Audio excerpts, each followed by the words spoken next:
Good morning. Good morning. How the devil are you doing on this fine day? It's a Friday, which I have to say I'm quite pleased about.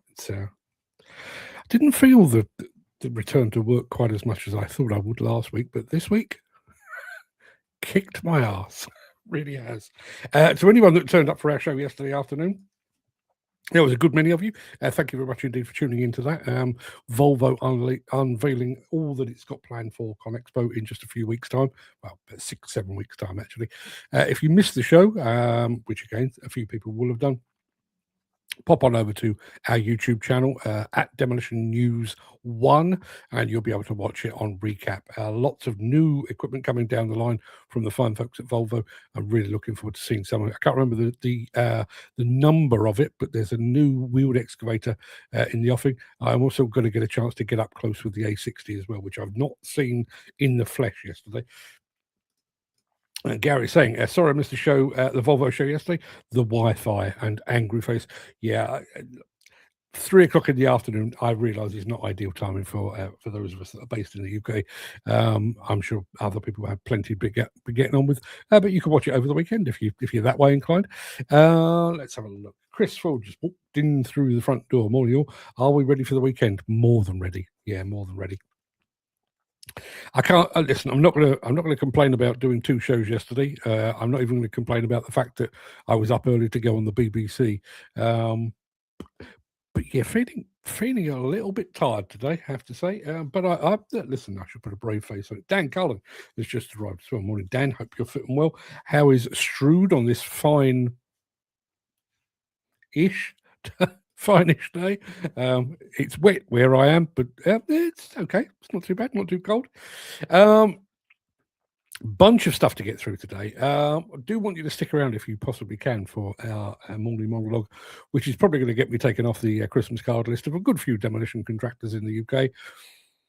Such is life. It's the way it goes, I'm afraid. But yes, I'll be reporting on something that goes on in the demolition business that not absolutely everybody is aware of. Dan saying, all good here on concrete duties. Good stuff. Good stuff.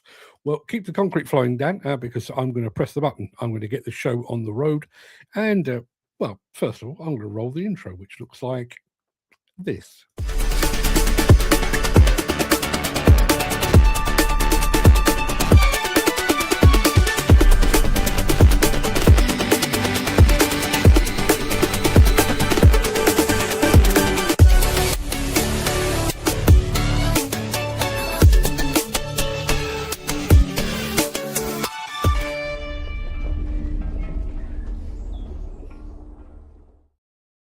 It is Friday, the 16th of January. Welcome to the Breakfast Show. I am your host, Mark Anthony, the Walrus of Demolition, the Lord High Chancellor of live streaming, and the authentic voice of the global demolition industry. In today's show, Rotar cleans up on a demolition site, Manitou's magnificent, well, probably magnifique legacy, behind the scenes with Kobelco Europe, and we're taking to the slopes with our new friends at Pistenbully.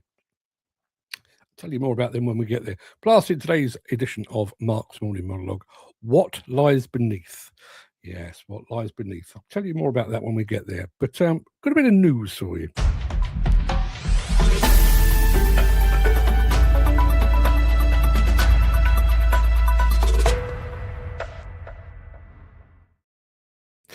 So you remember a couple of years ago, the construction industry headlines were full of talk of reinforced, aerated, autoclaved concrete, or RARC, RAAC, RARC, reinforced, aerated, autoclaved concrete. It had been discovered in schools, and there were concerns about bits of school falling on the pupils' heads. It was discovered in hospitals, and there was concerns about it falling on the heads of patients, nurses, and doctors as well. So the government put in place a program to replace all of this crumbly concrete. Imagine concrete as a chocolate bar. This stuff is like an aero or a flake. Okay. And it set a deadline to replace all of those, particularly in hospitals, all of that RARC by 2030. No. That's not going to happen. Replacements for 7 hospitals suffering from crumbly concrete are not expected to open until 2032 to 2033, way beyond the original 2030 deadline. This is coming to you from Construction Index this morning. A report today from the National Audit Office, the government spending watchdog, says that the current Labour government has put the new hospital programme in England on firmer footing with its rescheduling, but RARC-affected buildings will miss the 2030 replacement deadline.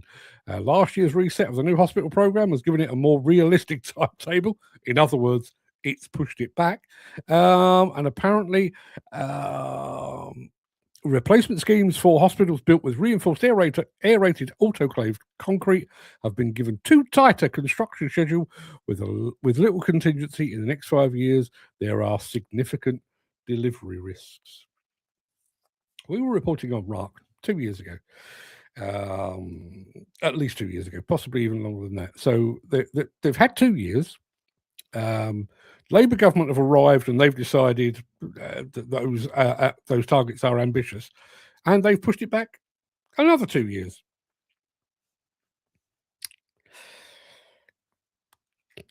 Fill in the blanks.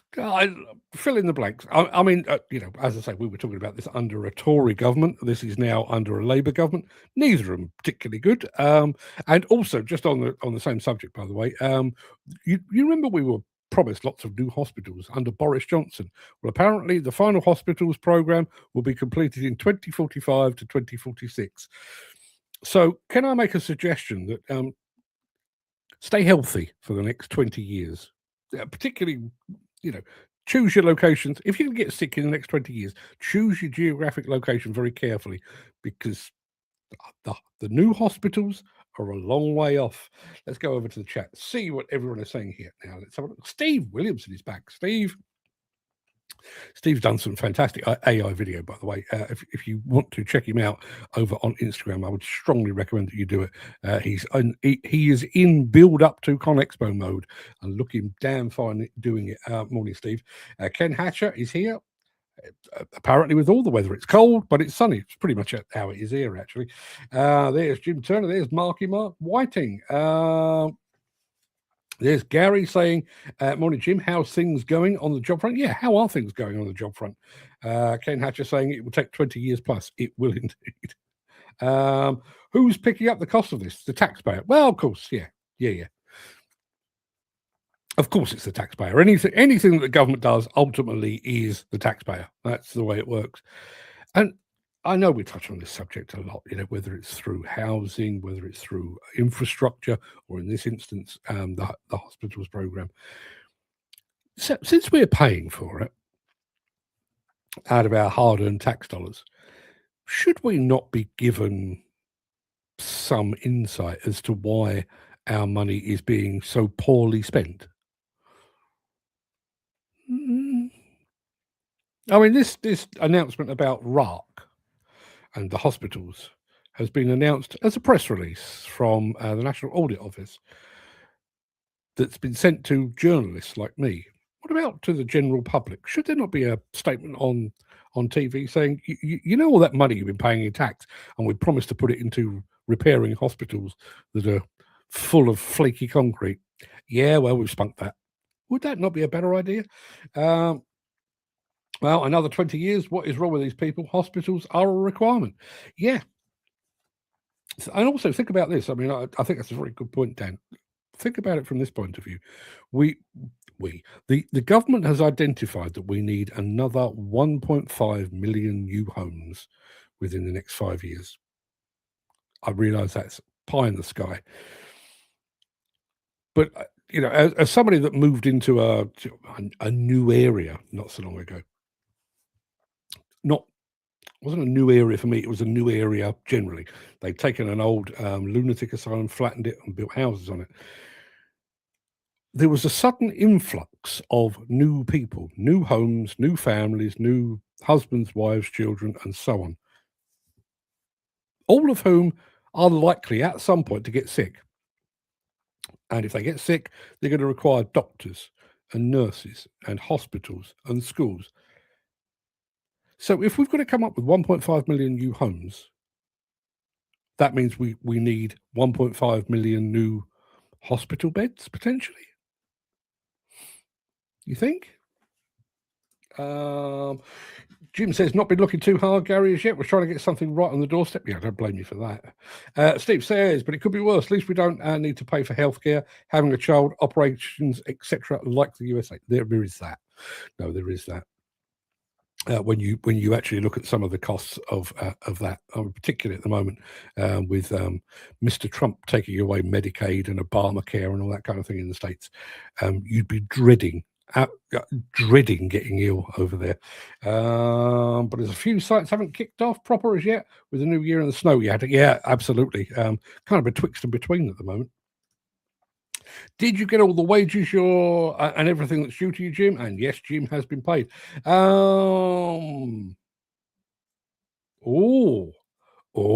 that is exciting.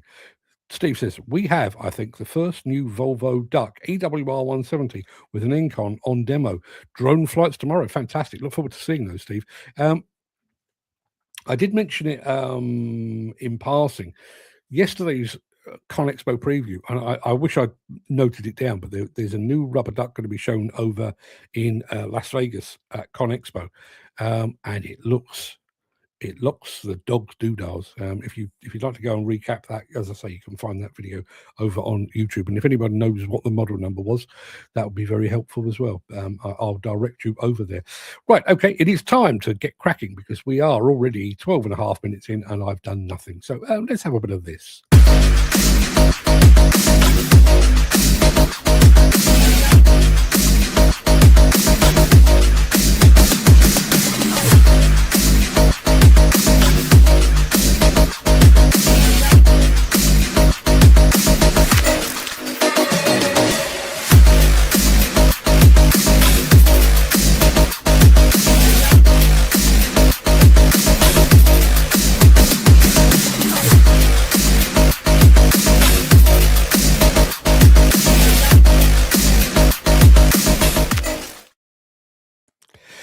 We've got a couple of longer films coming up in a moment. But first of all, we're going to just do a nice quick one of Rotar, tidying things up.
There you go. Nice bit of Rotar action. Going back to talk of Volvo, Steve has just said it's good that the zero tail swing excavators now have a full-size cab. You're absolutely right. I do remember early doors of the zero tail swing or the reduced tail swing machines even. You get in the cab, it was like the back of the cab was just behind your ear. I always found that a little disconcerting. But yeah, Volvo really pushing ahead with the fancy new cab. Ken Hatcher says, I think they're the way forward. Dan Cullen saying, that's some tool there. Looks a well-built grab. Yeah, listen, I'm not here to sell their wares, but if you ever get a chance to have a bit of a play around on some Rotar equipment, fantastic stuff. And that, I'm trying to remember what the name of the system is. They've got this boost system that gives you that bit of extra power, particularly on when you're cutting and more specifically pulverizing. You need that boost of power. Works a treat. Absolutely fantastic. We're kind of going down memory lane in just a moment with the fine folks at Manitou. Back after this. If you are enjoying this episode, please consider supporting the show. You can leave us a tip at buymeacoffee.com/demolition news. Dan's still doing his best not to get invited to the Hitachi Christmas party. He says, yeah, true, Steve, but the Hitachi cab still shit on Zero Tail Swing and Komatsu too. See, I'm surprised. I mean, I've not spent any time on a Zero Tail Swing Hitachi, so I cannot comment. I'm surprised by it, but I can't comment. But I've been in the Komatsu Zero Tail Swing. Looks pretty damn fine to me. Pretty damn fine. Anyway, let's look at the legacy of Manitou.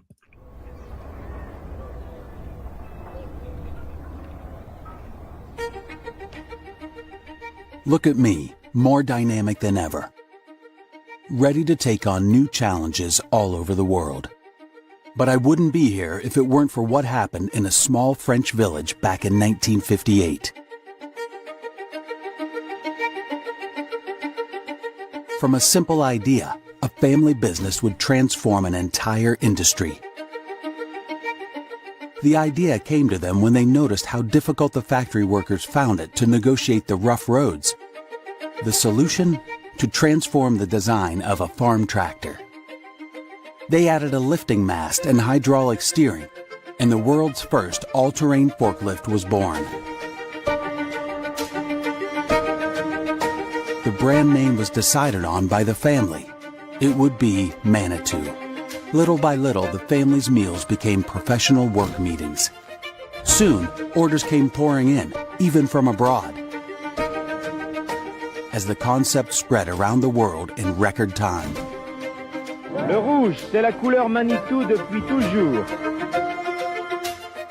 In 1982, the first telescopic handler arrived on the construction market, followed by an agricultural version in 1989. In 1993, Manitou launched another revolution, the rotating telescopic handler. Then in 1995, the first truck-mounted telescopic handler arrived on construction sites, followed in 1998 by the all-terrain work platform. We have come a long way, but this is only the beginning. And of course, it's not just about bolts and steel. It's about dedicated men and women in 140 countries working in construction, industry, and agriculture. I'm an example of one of the 100% electric all-terrain ranges to meet the challenges of today. I know how much the world and all its new demands inspire Manitou. And we are all here to support and push the boundaries with you.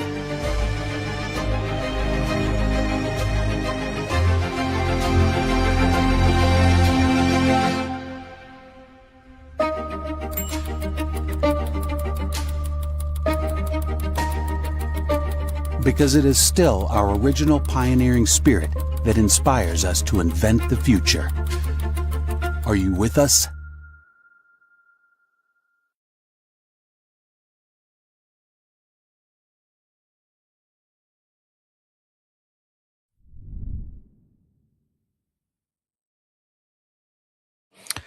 Interesting, right? Now, I'll do Jim first. Jim says this. Me and another fellow will wait and see if we ever start with a crowd that has 125 house job at Eastwood, 10 minutes down the road from me. So fingers crossed, Jim. I'm crossing my fingers with you as well. Dan, going back to discussions about the Zero Tail Swing cabs, says the Komatsu 138 cab is really snug. History to be proud of. He also says, who was the first, JCB or Manitou? If he's listening to this, I'm going to say good morning to an old rival but mate of mine, a guy called Nick Johnson. Used to be with Plant Hire Executive. Well, before that, he was with Plant Managers Journal. Journalist, somebody I look up to and respect enormously. Whenever you go to JCB always talk about their telescopic handler having invented it. And you if you watch out the corner of your eye, you see Nick Johnson getting visibly angry because he disputes that. The truth is, I think Joe Bamford kind of helped to pioneer it. That was in 1977 with the launch of the original Lodal. But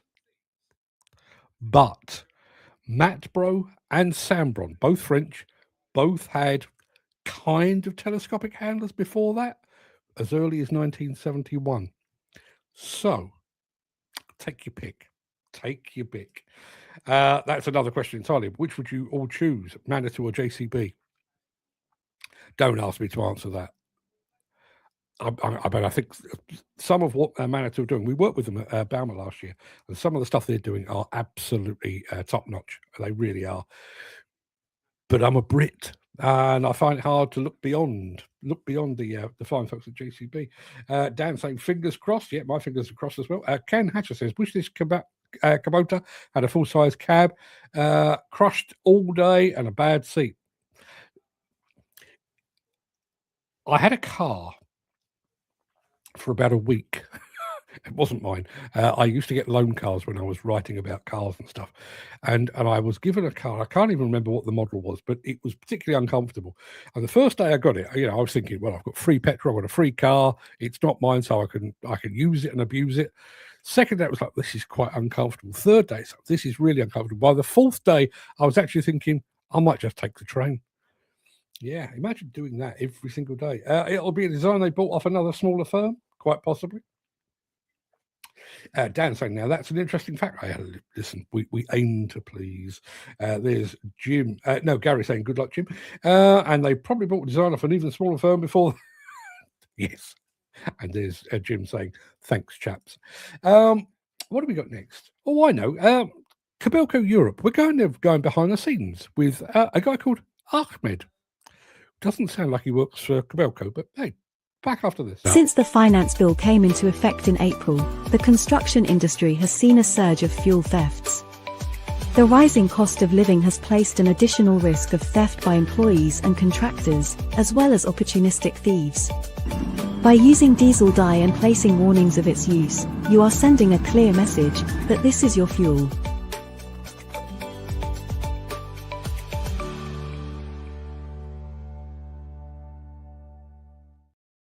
We've clearly tapped into a rich vein of content here. Chris Ford says, I worked with a JCB telescopic handler in 1981, but I can't remember whether the Sambron jacklift was a telescopic handler. I know Sambron did both telescopic handlers and also rough terrain forklifts. Whatever happened to the Sambron? I'm assuming they got swallowed up by somebody. Dan, Ken, try this Yanmar with the helicopter cab. A lot of space and a shit seat. And it's an unbelievable waste of space too. And he also says, I'm using 75 litres a day at the moment in a mini excavator. Wow. You haven't got a leak, have you? Right, okay, we're heading off to, as I say, behind the scenes with Kobelco. Ahmed, take it away, my friend. I am Ahmed, Warehouse Operation Manager at Kobelco. I'm working now 11 years for Kobelco. I'm really happy to be a part of this organization to support our customers across Europe. In 2013, we started in Almere with 4,000 square meters with just 2-3 people, and we moved on to Lelystad to a bigger facility with 12,000 square meters. Our team has been grown to 25 people in the warehouse, and with this team, we can grow together to the next level. We want to support our customers, and we need to bring the productivity and efficiency to the next step. And I think this facility will help and support us to do that. As a manager, I'm really happy about my team. They are like a family for me. They work closely together, they communicate with each other, and they talk to each other if it comes to the safety. For our team, safety is one of the important things to do our daily job. At the end of the day, we make sure that all the shipments has been shipped out to our customers to delivered on the next day.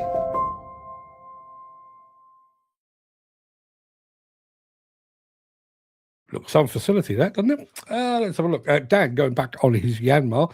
No leaks, just flat out at the moment. He's the only machine on site. Lonely times. Ken Hatcher saying, I bet Ahmed has not got a small seat. No, he looked quite comfortable behind that desk, didn't he? We've got one final film for you, and I'll explain more in just a moment after this.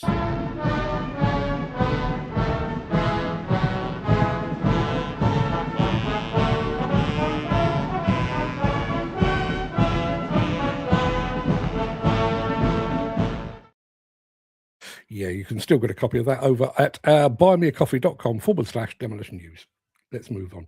So I mentioned yesterday that me and Fred are going to be working with a bunch of different brands while we're over in Las Vegas, some of whom have kind of sworn us to secrecy and some haven't. And one that hasn't is a company called Pistenbully. Now, we worked with Pistenbully over at Louisville, Kentucky for the Utility Expo just a few months ago, and we're going to be working with them again.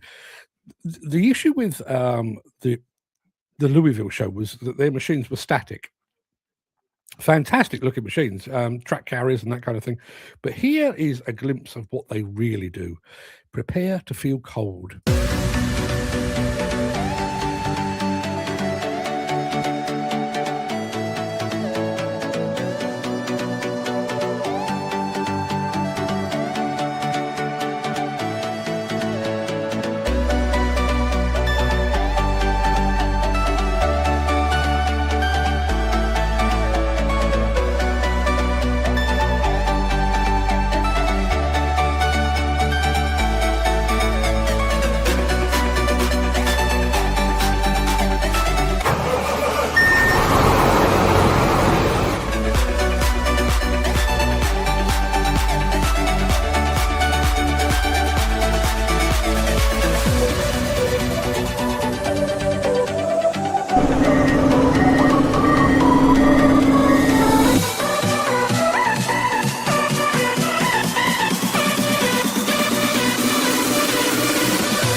Pretty smart, right?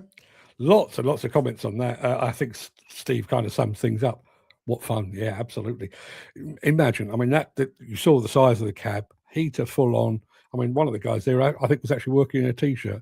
How much fun would that be? Peter McKenna's just joined us as well. Evening, or he says, good afternoon, or good morning, good day, Peter. How are you doing? How's your health, my friend? Chris Ford, whole new meaning to a night on the piste. Quite right. Yeah, loads of comments there on that. I know Steve asked this one. Are they going to be on the other side of the Conexpo grounds? I don't know. I just tried to have a very quick look, but I can't. I couldn't work it out, basically. I'm not entirely sure where they are. We're in the process at the moment, well, early days, but me and Fred are in the early process of actually scheduling our timings, because we've got a bunch of people we're working for in one place. We've got another bunch over here, another bunch over there. You get the idea. But how much time are you going to get, by the way, Steve? I know you're going to be on demo with the fine folks at Kinsoffer, but are you going to get a chance to actually have a poke around? I hope you are. Peter says, steel on tracks where strength meets skill. Print-off machines bend earth to wheel across... Oh, hang on a minute. This is poetry. Steel on tracks where strength meets skill. Print-off machines bend earth to wheel. Across rough ground, they hold their line, power in motion, built to shine, and so on. Which is all fantastic, but that was a Pistenbully, not a print-off. But hey, who am I to nitpick? I asked about getting a job on them when I was younger, but I was told the waiting list is massive. You have to be born in the resort to even have a chance. Is that right? Is that right? And by the way, that is Andy Darville speaking, who is now, I did see it earlier. Where is it?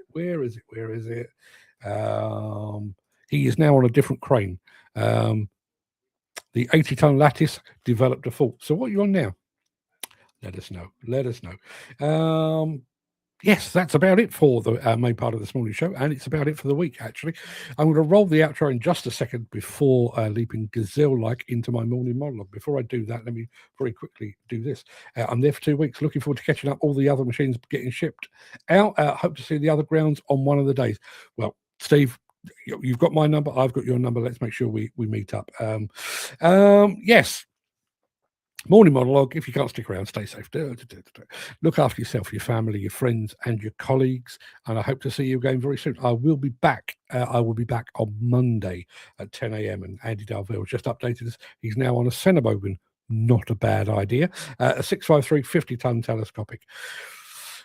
That'll be comfy then. But if you do have time in the inclination, I'm going to return in a moment with my final morning monologue of the week after this.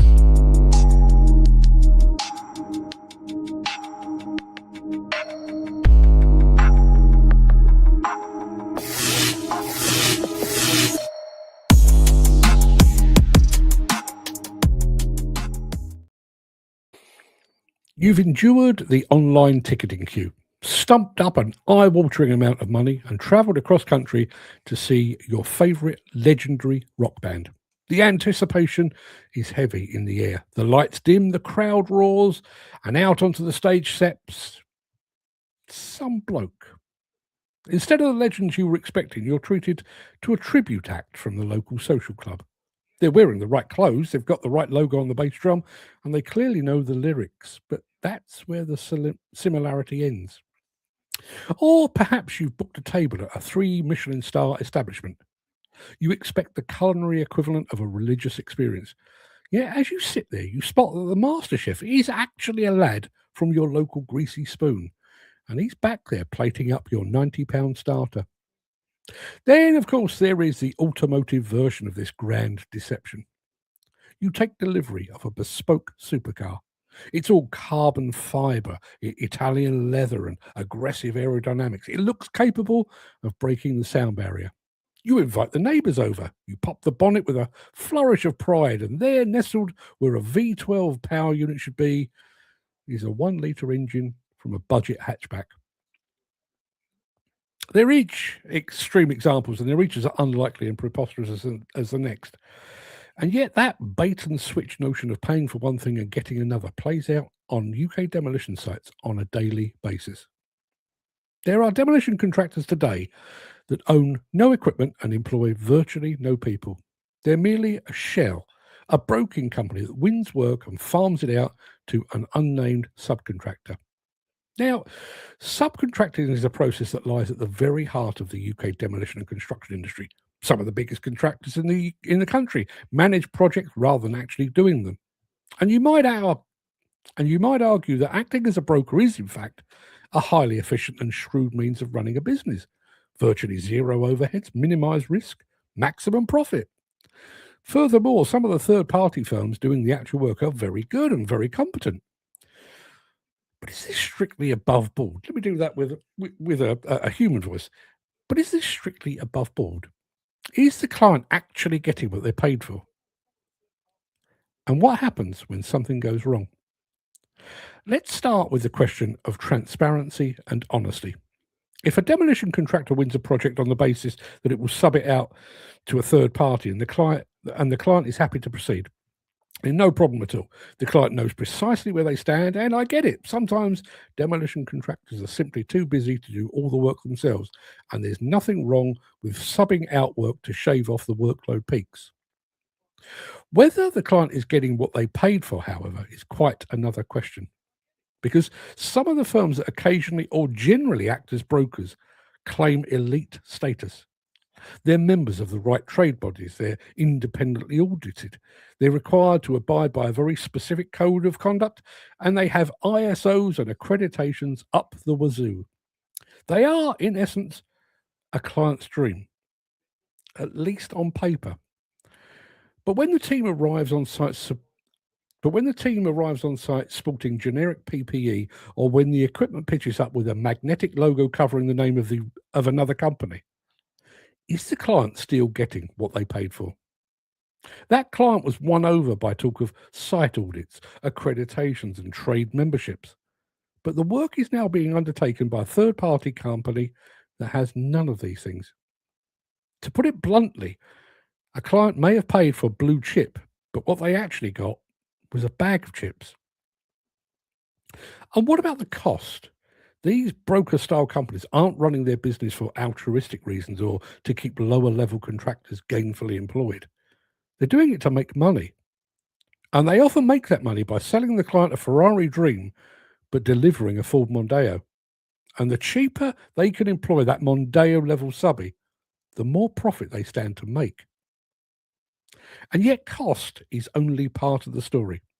As part of the bidding process, the demolition company will have talked at length about its health and safety track record, its environmental capabilities, and its employment diversity policies. That contractor might genuinely possess all of those attributes, but if they farm out the work, those accreditations become effectively meaningless. They're showing the client a Michelin-rated menu that will be cooked by a man who specialises in bacon sandwiches. And then, of course, there is the issue of what happens should things go awry, an incident, an accident, or, God forbid, a fatality. The client believes it's employed a company with the systems, protocols, financial heft, and the insurance backing to weather such an eventuality. But they're not the people doing the actual work. In any other walk of life, we'd call this what it is, a sham. But in the field of demolition, this isn't just an open secret. It's a piece of industry theatre in which everyone seemingly plays a role. Now, I started by talking about cover bands, Michelin star meals, and underpowered supercars. They're all light-hearted ways of explaining the whole bait and switch idea of promising one thing and providing another. But in demolition, this is no joke. Demolition is tough, demanding, relentless. It's a struggle, a battle, a war. And you'd like to think you're fighting alongside the best of the best, elite, battle-hardened soldiers. But under the current terms of engagement, you could be fighting alongside rookies armed with nothing more than pointy sticks.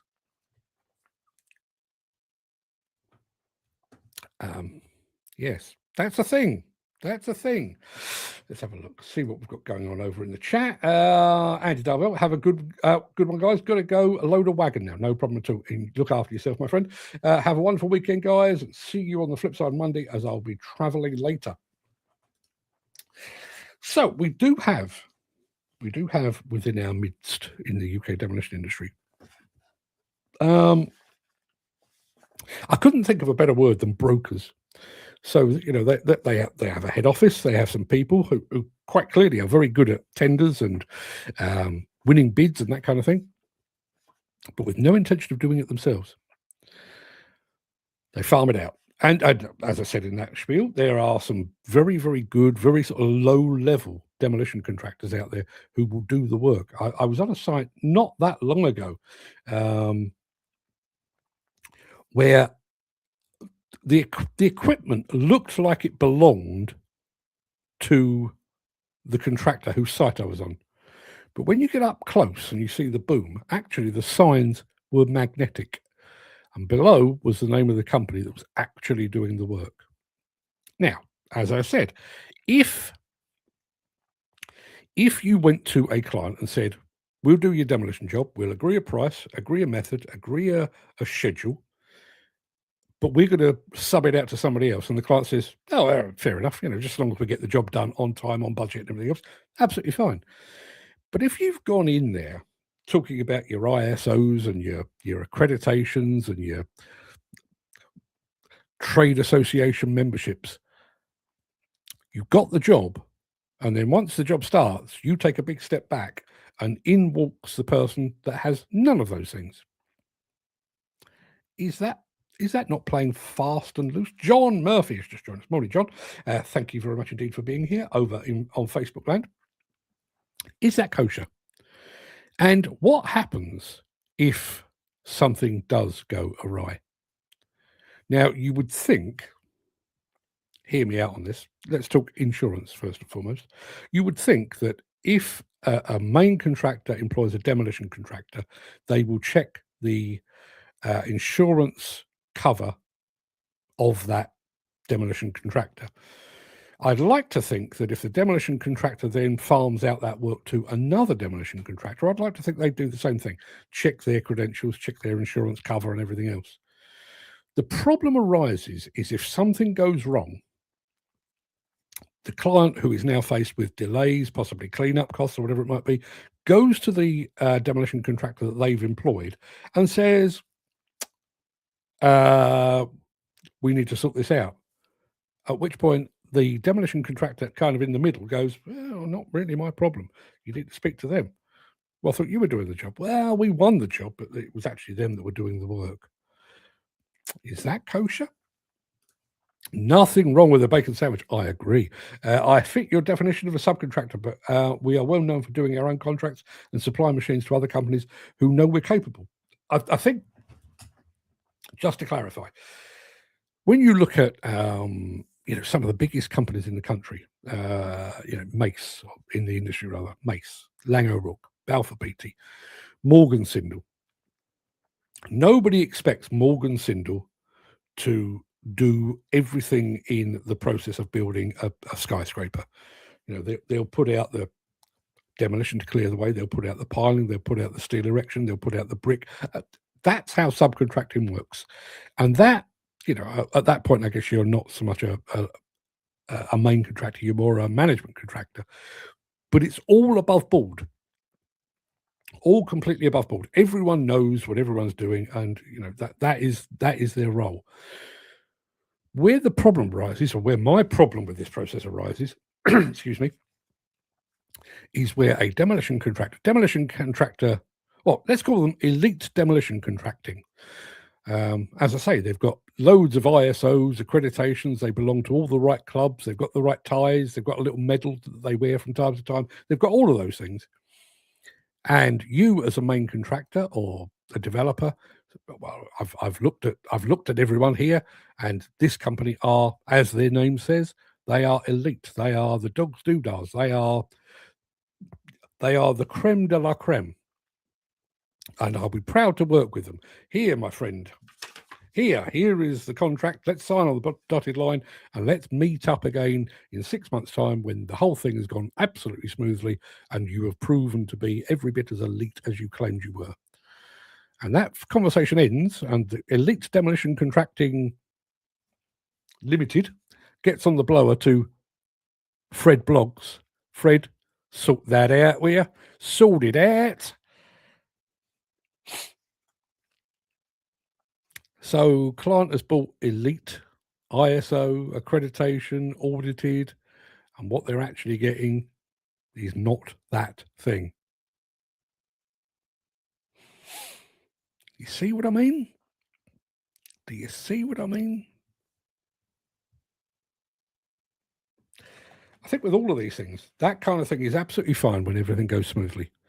You know, if they farmed out that demolition project and the, Fred Blogg's demolition brings it home on time, on budget, the elite demolition contractor puts a few quid in his back pocket, the client's happy, the job's done precisely as everyone agreed, not a problem.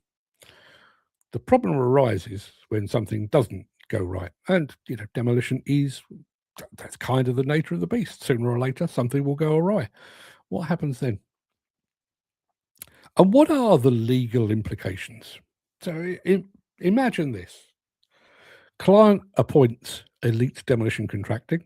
I hope there's not an elite demolition contracting out there. If there is, I've just made your name up and I apologise. I'm not talking about you. But they employ elite demolition contracting, who then employ Fred Blocks. Fred Blocks goes along 2 days after they start the job. Someone's killed on their site. Who's responsible for that? Who takes the fall for that? Bearing in mind that the whole notion of corporate manslaughter tends to be the responsibility goes up the line. Does Fred Blogg's demolition sue elite demolition contracting? Are they then also sued by the main contractor who said, hang on a minute, we thought you were doing this job. What do you mean you farmed it out? No, we never agreed to that. Yeah. And it happens more than you might like. I mean, in actual fact, I wouldn't say it's necessarily a uniquely London problem, but London does seem to favour that. And I do wonder whether it's the busyness, the level of activity in London that has prompted that. Because even in recession times, London does tend to kind of carry on and soldier on and maintains workloads and that kind of thing.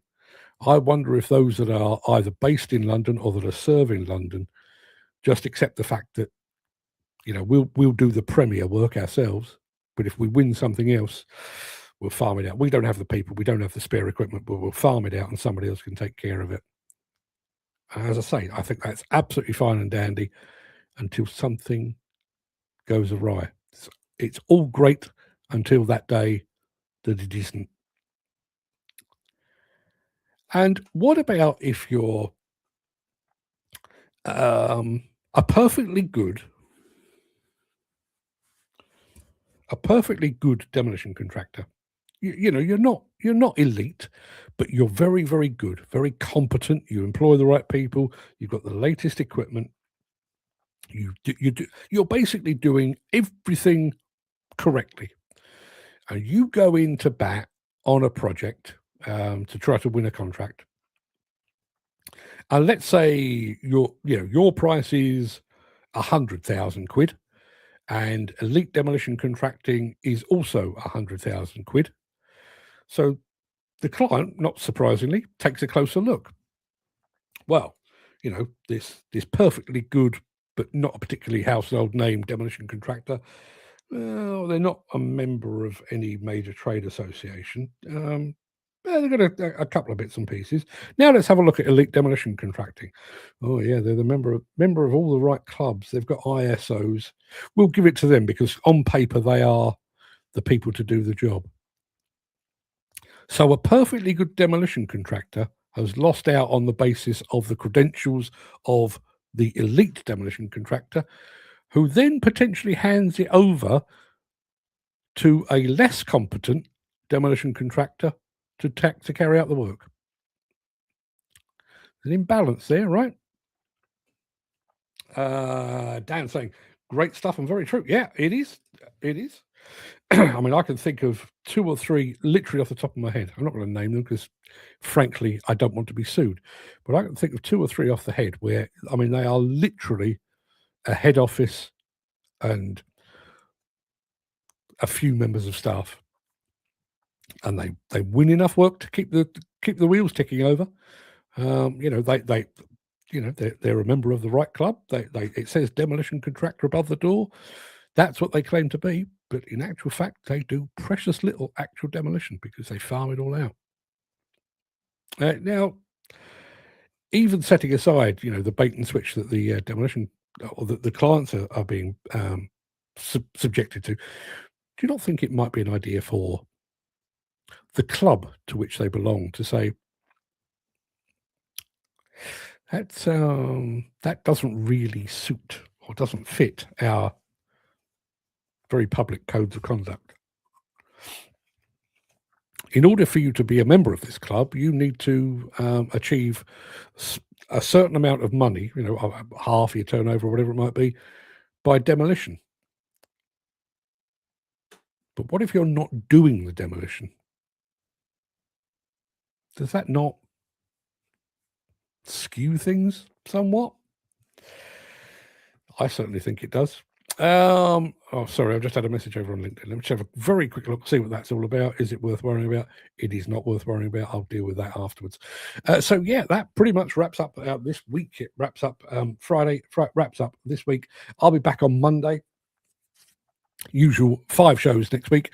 I'm going to let you know quite a bit in advance. Obviously, ConExpo, I'm going to ConExpo Sunday to Sunday, so we'll have a whole week there without any shows, which I'm very sorry about. But all I can say is the shows that we come back with afterwards will be better as a result. We've also got best part of a week in May when we will be at Samota in Italy, and I'm going on a cruise. I did mention this the other day, but I'm going on a cruise at the back end of this year. I'm going in August, and because of the way that the diary falls, I will actually be away for about 2.5 weeks, and I can only apologise for that. Post-nominal credentials are no guarantee of competence. No, well, true enough. But when you think about the way that the tender process is done and the way that PQQs are done, it is somebody in office. Do they have that? Yes. Do they have that? Yes. Do they have that? Yes. If as I say, a perfectly reasonable demolition contractor doesn't have ISO, doesn't have a membership of the right club, that little tick box remains empty. Whereas somebody comes along and says, I've got all of those things, tick, but in truth, the people doing the work possibly have even less of those ticks. That's my point. Anyway, people, that will do us. That is almost an hour. I think that will do us for today, and it will do us for this week as well. For some reason, I think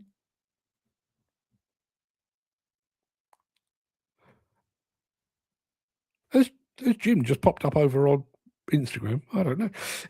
Yeah. People hopping about all over the place. I'm going to love you and leave you. Have a great day. Have a great weekend as well. I hope the weather is kind to you. I'll be back here on Monday for yet more of the same. Until then, everybody, take care of yourself. And if you say you're going to do a job, do a job. Don't get someone else to do it. Just saying. See you soon.